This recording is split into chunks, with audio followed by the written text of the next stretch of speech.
Masyarakat boleh kritik, boleh komplain, boleh caci maki, nggak apa-apa kita terima. Tapi ada adat istiadat yang mesti disampaikan.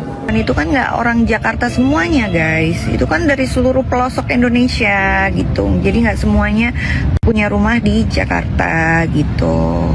Nah, anggota dewan itu diwajibkan untuk kontrak rumahnya itu di dekat-dekat Senayan situ supaya memudahkan mereka untuk menuju DPR. Pemirsa, artis sekaligus anggota DPR Nafa Urbah dikecam warganet usai membela koleganya terkait tunjangan rumah 50 juta rupiah bagi anggota DPR. Nafa dinilai tidak peka terhadap kesulitan rakyat. Jadi anggota dewan itu kan nggak orang Jakarta semuanya guys, itu kan dari seluruh pelosok Indonesia gitu. Jadi nggak semuanya punya rumah di Jakarta gitu. Nah, anggota dewan itu diwajibkan untuk kontrak rumahnya itu di dekat-dekat Senayan situ supaya memudahkan mereka untuk menuju DPR. Seperti itulah tanggapan Nafa Urbah saat menjawab pertanyaan warganet terkait tunjangan rumah sebesar 50 juta rupiah bagi anggota DPR. Nafa menjelaskan tunjangan itu diperuntukkan bagi anggota DPR agar mereka menyewa rumah di sekitar komplek parlemen di Senayan. Menurut Nafa, hal itu bertujuan untuk mempermudah pekerjaan para anggota DPR, apalagi kemacetan di Jakarta sudah sangat menyita waktu. Anggota DPR dari fraksi Nasdem itu juga menjelaskan bahwa tunjangan rumah diberikan bagi anggota DPR sejak tidak lagi mendapatkan fasilitas rumah jabatan.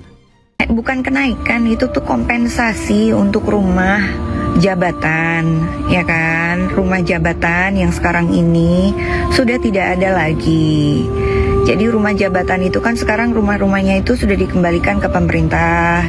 Jadi sekarang itu mendapat kompensasi untuk kontrak. Jawaban Nafa Urbah sontak memantik reaksi warganet. Mayoritas mereka memberikan sentimen negatif bahkan mencibir para anggota DPR. Tidak berselang lama, anggota DPR Komisi 9 itu pun menutup kolom komentar di media sosialnya dan langsung menyampaikan permintaan maaf. Ia pun berjanji bekerja secara sungguh-sungguh dan berpihak kepada rakyat. Pemberian tunjangan rumah sebesar 50 juta rupiah per bulan bagi anggota DPR menuai banjir kritik. Publik menilai kebijakan tersebut tidak sepadan dengan kinerja para wakil rakyat. Tim Liputan iNews melaporkan. Sementara itu, Wakil Ketua Komisi 3 DPR Ahmad Sahroni marah maraknya seruan pembubaran DPR yang ramai di media sosial jelang aksi unjuk rasa di gedung DPR RI Senin besok.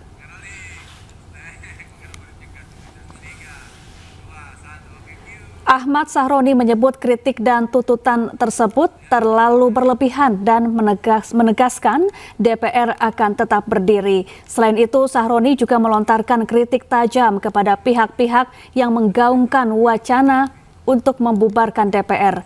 Menurutnya, pembubaran DPR belum tentu membawa perbaikan bagi proses pemerintahan saat ini. Bubarin DPR ini kadang-kadang nih ya, masyarakat boleh kritik, boleh komplain, boleh caci maki, nggak apa-apa kita terima.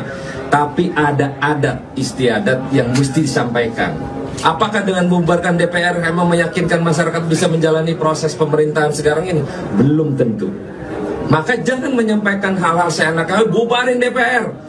Jangan. Memang yang ngomong itu rata-rata orang yang nggak pernah jadi duduk di DPR. Orang yang cuman mental bilang bubarin DPR, itulah orang dunia. Kenapa? Kita ini emang orang pintar semua? Enggak, bodoh semua kita. Tapi ada tata cara kelola bagaimana menyampaikan kritik. Pemirsa, rapat paripurna DPR menyetujui Innocentius Samsul sebagai Hakim Mahkamah Konstitusi. Uji kelayakan dan kepatutan Innocentius menuai sorotan publik karena ada anggota DPR yang memintanya untuk tidak menghantam DPR. Rapat paripurna DPR RI mengesahkan Innocentius Samsul sebagai Hakim Mahkamah Konstitusi. Innocentius akan menggantikan Hakim MK Arief Hidayat yang akan pensiun pada Februari 2026. Innocentius Samsul lahir di Manggarai, Nusa Tenggara Timur 60 tahun lalu. Ia menempuh pendidikan sarjana ilmu hukum di Universitas Gadjah Mada. Pada 2003, ia meraih gelar Doktor Ilmu Hukum di Universitas Indonesia. Innocentius mengawali karirnya sebagai staf sekretaris jenderal DPR RI sejak tahun 1990. Kini ia menjabat sebagai Kepala Badan Keahlian DPR. Saat ini Innocentius juga merupakan komisaris utama PT Semen Batu Raja Tbk. Sebelumnya Innocentius mengikuti uji kepatutan dan kelayakan di Komisi 3 DPR Rabu lalu. Innocentius memaparkan visi dan misinya sebagai calon hakim MK usulan DPR. Kemudian salah satu anggota Komisi 3 Safarudin meminta Innocentius tidak menghantam DPR jika sudah resmi dilantik sebagai hakim MK. Maksud saya Bapak punya keyakinan kuat, keteguhan, betul-betul bukan membela sembarangan di DPR, tapi kan Bapak jangan lupa bahwa Bapak dipilih itu dari DPR. Jangan kembali menghantam DPR, Pak.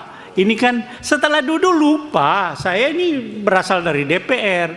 Tapi kan maksud saya mengingatkan Bapak. Mengingatkan kembali kepada Bapak,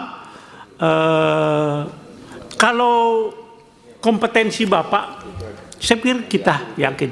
Cuman kadang-kadang nanti di sana ada pengaruh kiri kanan, Bapak bisa goyang-goyang. Dan saya minta Bapak teguh dalam pendirian menghadapi hakim-hakim yang lain. Pernyataan Safarudin ini kemudian menuai sorotan publik karena dinilai tidak pantas dan terkesan menyiratkan kepentingan DPR di Mahkamah Konstitusi. Tim Liputan iNews melaporkan. Pemirsa, penetapan tersangka terhadap Wakil Menteri Ketenagakerjaan Immanuel Ebenezer alias Noel bukanlah akhir dari pengusutan dugaan pemerasan pengurusan sertifikat keselamatan dan kesehatan kerja. KPK kini menelusuri dugaan aliran dana yang mengarah ke pejabat lain.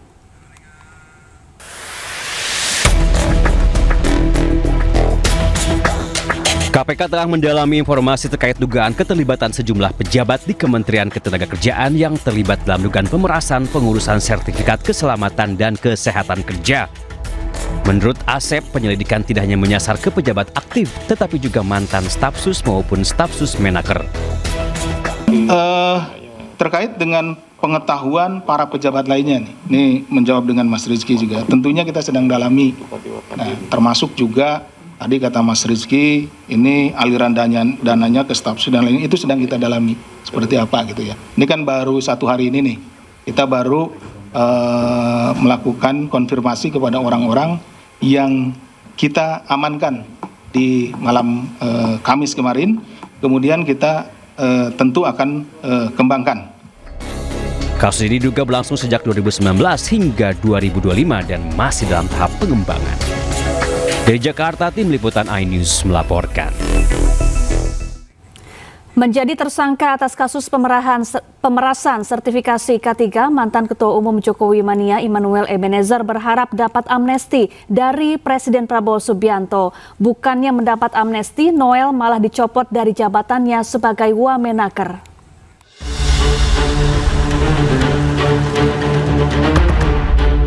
Wamenaker RI Immanuel Ebenezer tak kuasa menahan air mata saat berjalan bersama tersangka lain di konferensi pers KPK.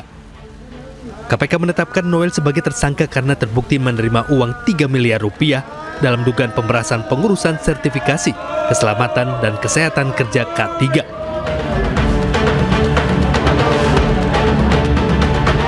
Terkait hal tersebut, Noel berharap dan meminta doa supaya mendapat amnesti dari Presiden Prabowo Subianto. Sebelumnya, Noel juga meminta maaf pada Prabowo dan mengklaim tidak terjaring operasi tangkap tangan KPK, serta membantah terlibat dalam kasus pemerasan. Saya ingin sekali pertama, saya meminta maaf kepada Presiden Pak Prabowo. Kedua, saya minta maaf kepada anak dan istri saya. Ketiga, saya minta maaf terhadap pelaku. Saya juga ingin klarifikasi bahwa saya tidak di OTT. Pertama itu, kedua, kasus saya bukan kasus pemerasan. Meski minta maaf, Presiden Prabowo Subianto berhentikan Noel dari jabatannya sebagai Wakil Menteri Ketenagakerjaan. Surat keputusan pemberhentian Noel ditandatangani Prabowo. Usai KPK menyatakan Noel sebagai tersangka kasus pemerasan sertifikasi K3 di Kemenaker. Bapak Presiden telah menandatangani keputusan Presiden tentang pemberhentian Saudara Emmanuel Ebenezer dari jabatannya sebagai Wakil Menteri Tenaga Kerja. Selanjutnya, kami menyerahkan seluruh proses hukum untuk dijalankan sebagaimana mestinya. Sementara itu, ada 14 orang yang ditangkap KPK dalam operasi tangkap tangan di Jakarta. KPK juga menyita 15 unit mobil, 7 sepeda motor, dan uang miliaran rupiah. Tim Liputan iNews melaporkan. Ya pemirsa, kita akan melihat harta kekayaan Wakil Menteri Ketenagakerjaan Emmanuel Ebenezer. Dalam laporan harta kekayaan penyelenggara negara atau LHKPN per bulan Januari 2025, Emmanuel Ebenezer atau yang akrab disapa Noel memiliki tanah dan bangunan senilai 12,414 miliar rupiah, alat transportasi senilai 3,33 miliar rupiah, kemudian harta bergerak lain senilai 109 juta rupiah. Sementara untuk kas dan setara kas sebesar 2,02 miliar rupiah. Total harta kekayaan Wakil Menteri Ketenagakerjaan ini mencapai 17,62 miliar rupiah.